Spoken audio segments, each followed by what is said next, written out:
जय वक्रतुंड महाकाय सूर्यकोटि समप्रभ निर्विघ्नं कुरु मे देव सर्वकार्येषु सर्वदा। ओम श्री गणपति महाराज की जय। ओम श्री हनुमान जी महाराज की जय। ओम हनुमन्ते नमो नमः। श्री हनुमन्ते नमो नमः। श्री हनुमन्ते नमो नमः। ओम श्री रामचंद्र भगवान की जय। ओम श्री गायत्री मात की जय। ओम श्री सोमनाथ महादेव की जय। ओम श्री भारत माता की जय। ओम श्री वंदे वेद मातरम द्वारिकाधीश की जय। श्री बालकृष्णलाल की जय। ओम श्री डोगरे जी महाराज की जय। श्री सुखदेव जी महाराज की जय। ओम श्री व्यास नारायण भगवान की जय। श्री भागवत भगवान जी महाराज की जय। ओम नमो भगवते वासुदेवाय। आज 1 ડિસેમ્બરનો પ્રથમ દિવસ અને આજે 11 છે, માગસર સુદ 11. આજે મોક્ષદા એકાદશી છે. આજના પવિત્ર દિવસે કુરુક્ષેત્રના મેદાનમાં શ્રી કૃષ્ણ ભગવાને દ્વારિકાધીશે અર્જુનને રથમાં બેઠા બેઠા ગીતા સંદેશ કહ્યો છે. આજે ગીતા જયંતિ છે. જૂનાગઢ ખાતે અનંત ધર્માલય ખાતે સાંજના 4 થી 6 ગીતાના પાઠ થશે. રાજકોટમાં થશે. આપણે પણ ભાગવત કથા પૂર્ણ થશે એટલે આપણે ગીતાજીના પાઠ કરીશું. શ્રી કૃષ્ણ કનૈયાલાલ કી જય. ઓમ નમો ભગવતે વાસુદેવાય. ભગવાન શંકર નારાયણના સેવક છે. શ્રી રામચંદ્રજીના સેવક, સખા અને સ્વામી પણ છે. શિવજીના મહિમાનું વર્ણન કોણ કરી શકે? 2 અક્ષરનું નામ શિવ મુખમાંથી નીકળે તો અનેક પાતકોનો વિનાશ થાય છે. પ્રભુએ દેવોને ઉપદેશ કર્યો કે શિવજીમાં અને મારામાં જરાય ભેદ નથી. ભક્ત અને ભગવાન અંદરથી એક જ હોય છે. જ્યારે પ્રભુએ રામેશ્વરની સ્થાપના કરીને ત્યારે ઋષિઓએ રામજીને પૂછ્યું કે મહારાજ, રામેશ્વરનો અર્થ સમજાવો. રામજીએ સરળતાથી અર્થ કર્યો. રામના જે ઈશ્વર છે તે રામેશ્વર. શિવ મારા સ્વામી છે અને હું એની પૂજા કરું છું. રામજીનો આ અર્થ શંકર ભગવાનને બહુ ગમ્યો નહીં. શિવજી પ્રકટ થયા ને ના એવું નથી. રામ ઈશ્વર યશ સહ રામેશ્વર. તેનો અર્થ કે રામ છે ઈશ્વર. રામ છે ઈશ્વર જેના તે હું રામદાસ છું. શ્રી રામ તો મારા સ્વામી છે. હું આખો દિવસ રામ નામનો જપ કરું છું. ઋષિએ કહ્યું કે રામ અને શિવ એક જ છે. શ્રી કૃષ્ણ અને શિવ એક જ છે. હરિહરમાં ક્યારે ભેદ ન રાખવો. અને જ્યારે રામેશ્વરની વાત નીકળી અને જ્યારે પૂજા અર્ચના કરી છે લંકામાં જતાં પહેલાં રામચંદ્રજીએ એને એક નાનકડી કથા બહુ સરસ મજાની આપણે હું જણાવી રહ્યો છું. જ્યારે રામચંદ્રની એક ઈચ્છા પ્રગટ થઈ કે મારે લંકામાં જતાં પહેલાં શિવજીનું ધ્યાન, સાધના, ઉપાસના, પૂજા અર્ચન કરવી છે તો મારે શિવલિંગની સ્થાપના કરવી છે. શિવલિંગની હું સ્થાપના તો કરું, પ્રાણ પ્રતિષ્ઠા કરું, પણ કોઈક બ્રાહ્મણ તો જોઈ ને વૈદિક વિધિ કરવા માટે તો. એટલે એને જાંબુવંતજીને બોલ્યા. વયોવૃદ્ધ એવા જાંબુજી વડીલ છે. એટલે વયોવૃદ્ધ એવા જાંબુવંતજી ત્યાં પધાર્યા. પ્રભુ શું આજ્ઞા છે? ત્યારે કે જાંબુવંતી, તમે બહુ સરસ વિદ્વાન છો, જ્ઞાની છો, અમારા વડીલ છો, તો મારે પોતાને અહીંયા શિવજીનું પ્રાગટ્ય કરવું છે. અને પ્રાગટ્ય થાય તો મારે પ્રાણ પ્રતિષ્ઠા પણ કરવાની થાય. એટલે પ્રાણ પ્રતિષ્ઠા માટે કોઈક વૈદિક વિધિ જાણનારો કોઈ બ્રાહ્મણ આજુબાજુમાં તપાસ કરો. એટલે જાંબુવંતજીએ કીધું કે વાત સાચી છે પ્રભુ, આપની વાત બરોબર. આપણે અહીંયા શિવજીનું સ્થાપન કરીએ અને બ્રાહ્મણ ભૂદેવ તો જોઈએ, એ જ્ઞાની જોઈએ, પ્રખર વિદ્વાન. પણ મને ખબર છે કે આજુબાજુમાં મને ક્યાંય એવો બ્રાહ્મણ મળતો નથી, જોવામાં નથી આવતો, નજરમાં નથી. કે આપણી આ વૈદિક વિધિ માટે એમાં તમે તો પ્રભુ, તમે એને રામ લક્ષ્મણ જ્યારે બેઠા હો અહીંયા, તો સરસ મજાનો બ્રાહ્મણ વિદ્વાન પંડિત હોવા જોઈએ, પણ આજુબાજુમાં મને ક્યાંય એવા દેખાતા નથી. છતાંય તમે શોધો તો ખરા, આપણે આવતીકાલે મળીએ. એટલે રામજીએ જાંબુવંતજીને એક દિવસ આપ્યો કે તમે હજી સંશોધન કરો, કોઈ આજુબાજુમાંથી ભૂદેવ મળી જાય તો હું એમના હસ્તે આ સરસ મજાનો પ્રાણ પ્રતિષ્ઠા ઉત્સવ કરું. બીજે દિવસે સવારના 8 વાગે જાંબુવંતજી ફરીથી પધાર્યા છે કે પ્રભુ, હું 24 કલાકમાં મારા બધા જ નાના મોટા વાંદરાઓને મોકલીને તપાસ કરાવી, પણ આજુબાજુમાં મને એવા 50 કિલોમીટરના એરિયામાં કોઈ એવો વિદ્વાન પંડિત મને નથી મળી આવ્યો. તો હવે શું કરીશું? કાંઈ વાંધો નહીં, જો તમારી આજ્ઞા હોય અને તમારી સંમતિ હોય તો હું અહીંથી લંકા જાઉં, અને લંકામાં રાવણ જે આપણા જે શત્રુ છે મને ખબર છે, પણ છતાંય હું એ રાવણ પાસે જઈ અને વિનંતી કરું, અને આપણા આ યજ્ઞ ભાગમાં એ આપણે વિદ્વાન પંડિત તરીકે, આચાર્ય તરીકે ઉપસ્થિત થાય એવી નમ્ર વિનંતી કરી આવું. પ્રભુ કહે કાંઈ વાંધો નહીં, તો જાઓ, પડી આવશે. આપણે વિનંતી કરવામાં શું વાંધો છે, આપણે આજે જ કરીશું. તો કે કાંઈ વાંધો નહીં, તમે જાઓ. જાંબુવંતજી ગયા છે લંકા. લંકાના પ્રવેશદ્વાર ઉપર આવીને બધા ચોકી પહેરો કરતા બધા જ જેના રાક્ષસી સૈનિક દળ હતું એને પૂછ્યું કે કેમ આવ્યા છો તમે? તો કે અમારે મહારાજા રાવણને મારે મળવું છે.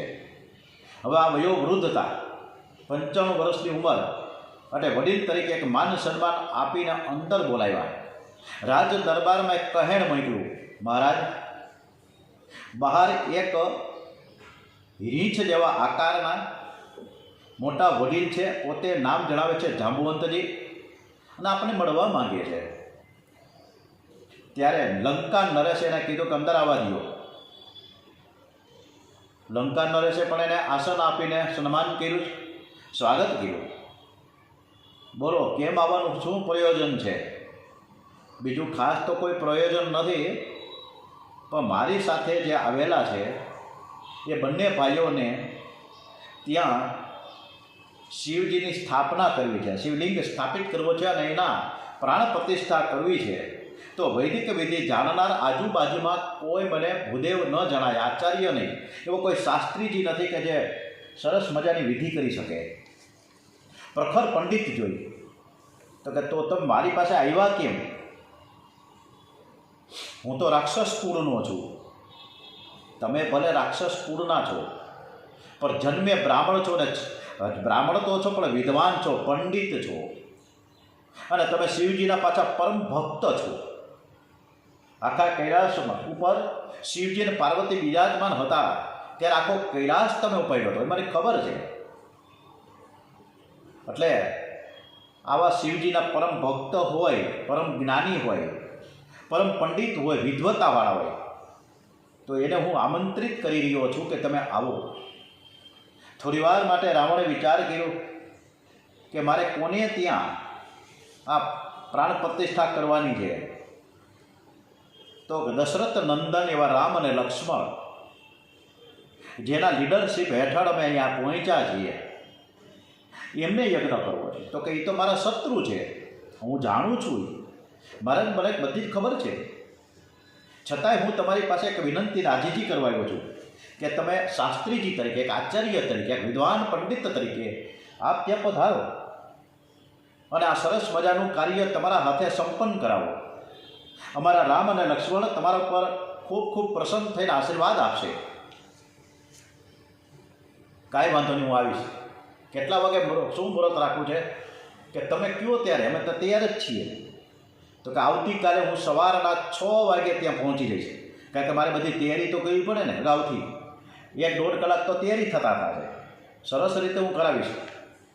પણ તમારી પાસે એવી કોઈ સાધન સામગ્રી છે?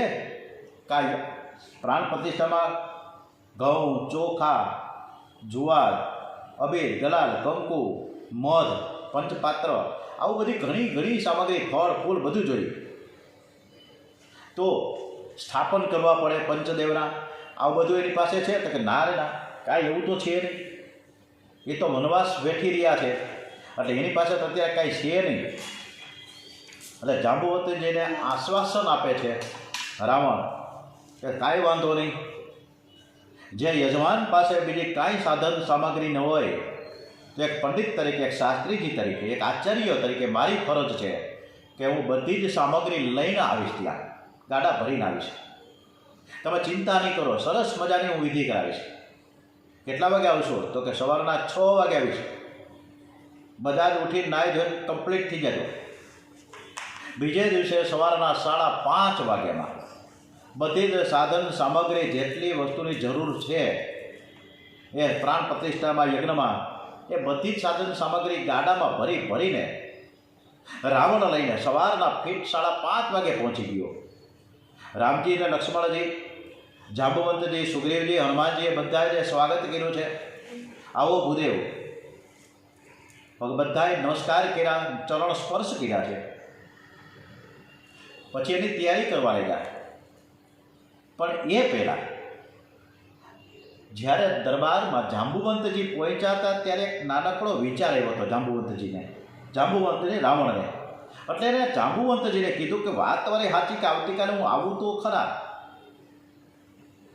પણ રામજી, તમારા રામ અને લક્ષ્મણ છે તો એકલા, એની સાથે કોઈ સ્ત્રી તો છે નહીં. કારણ કે તમારા રામની સ્ત્રી છે ને, એની પત્નીને તો હું લઈ આવ્યો છું અશોકવનમાં બેઠા. અને પતિ પત્ની જ્યારે હયાત હોય ત્યારે પતિ પત્નીની હાજરીમાં યજમાન દંપતીએ બેસવું પડે.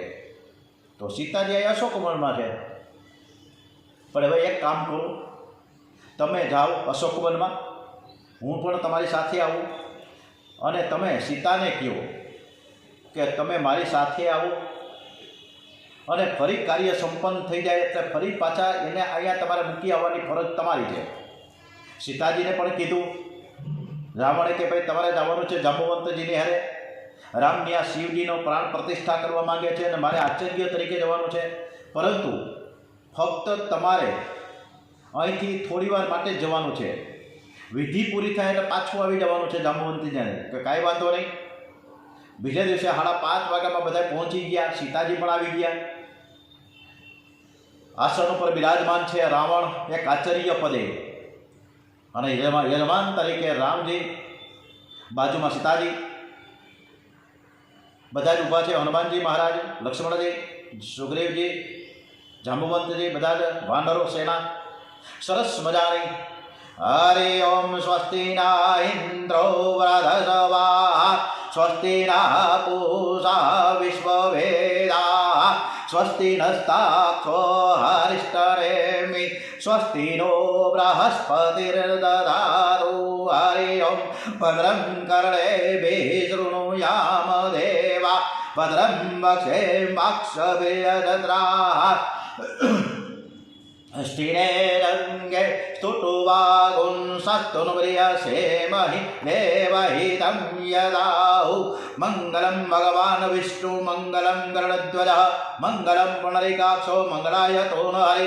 સર્વમંગલમાંગલ્યે શિવે સર્વાર્થસાધકે, શરણ્યે ત્ર્યંબકે ગૌરી નારાયણી નમોસ્તુતે. હરિ ઓમ ગણાનાં ગણપતિ નમામહે, પ્રિયાણાં પ્રિયપતિ નમામહે, નિધિનાં નિધિપતિ નમામહે. વસો મમ અહમ જાની ગર્ભદમાતમજાસે, ગર્ભદમમ અહોમ વંદે દેવમમાપતે સુરગુરું, વંદે જગત્કારણં, વંદે પન્નગભૂષણં મૃગધરં, વંદે પશૂનાં પતિં, વંદે સૂર્યશશાંકવહિનયनं, વંદે મુકુન્દ પ્રિયં, વંદે ભક્તજનાશ્રયં ચ વરદં, વંદે શિવં શંકરં. ઓમ નમઃ શિવાય, ઓમ નમઃ શિવાય, ઓમ નમઃ શિવાય, ઓમ નમઃ શિવાય, ઓમ નમઃ શિવાય. ઓમ શ્રી રામેશ્વર મહાદેવ કી જય. સરસ મજાની પ્રાણ પ્રતિષ્ઠા કરી શિવજી મહારાજ ખૂબ ખૂબ પ્રસન્ન થયા છે. રામજીને, લક્ષ્મણજીને, રાવણને, બધા જ વાનર સેનાઓને ખૂબ ખૂબ આશીર્વાદ આપ્યા. પછી રાવણ ઊભા થઈને લંકા જવા માટે પ્રસ્થાન કરતા હતા. રામજીએ પૂછ્યું કે એમને તો જવાય નહીં, તમે સરસ મજાની વૈદિક વિધિ કરાવી છે, મારે યથા યોગ્ય આપ કહો એ મુજબ મારે દક્ષિણા આપવાની હોય, તો દક્ષિણામાં શું આપને આપવું? ચરણ સ્પર્શ કર્યા છે રામજીએ, કારણ કે આ સ્થાન ઉપર એ આચાર્ય હતા, એક શાસ્ત્રીજી. ત્યારે રાવણે કીધું મારે કાંઈ જોઈતું નથી, આમ થાય તમે પહેરેલે કપડે એ વનવાસી થઈને તમે નીકળ્યા છો, એટલે તમારી પાસે કંઈ છે તો નહીં, મારે તમારી પાસે માંગવું શું? કાંઈ જરૂરત નથી મારે. તો કે ના, એમ તો ન જ ચાલે. રામચંદ્રજી વિનંતી કરે છે કે મારે તમને કાંઈક દક્ષિણા તો આપવી જ પડે, તમે કયો એમ આપું. આવું જ એક વખત રામજીએ કેવટને કીધું હતું કે તે મને ગંગા પાર કરાવ્યો તો મારે દક્ષિણામાં વીંટી આપવી છે. કેવટે સહર્ષ અસ્વીકૃત કરી છે. આ બાજુ રાવણે પણ ના પાડી કે મારે કોઈ દક્ષિણા જોતી નથી, તમારી પાસે કાંઈ છે નહીં, એટલે મારે કાંઈ જોઈતું નથી. આ તો જાંબુવંતજીના કહેવાથી આ તમારું કાર્ય સંપન્ન કરવા માટે હું આવ્યો છું, તો તમારો ઉપર મારા ખૂબ ખૂબ આશીર્વાદ છે. એવા આશીર્વાદ આપીને રાવણ નીકળવા માંગતા હતા. ફરીથી રામચંદ્રજીએ વિનંતી કરી કે ના, મારે કાંઈક દક્ષિણા આપવી છે. જે રીતે શાંડિલ્ય ઋષિને અને એના ધર્મપત્ની ગુરુ પત્નીને શ્રી કૃષ્ણ અને બલરામજીએ ખૂબ જ આગ્રહ કર્યો હતો કે મારે દક્ષિણા આપવી જ જોઈએ, તમે કયો. ત્યારે શાંડિલ્ય ઋષિએ સ્પષ્ટ ના પાડી દીધી કે મારે કોઈ પણ પ્રકારની દક્ષિણા જોઈતી નથી. આ એવી રીતના જ તો રાવણે પણ સ્પષ્ટ ના પાડે છે. રામજી અત્યંત આગ્રહ કરે છે કે મારે દક્ષિણા આપવાની જ હોય, એમને આ વિધિ હું કરાવી એ સાર્થક ન થાય. ત્યારે રાવણે એવું કીધું કે પ્રભુ,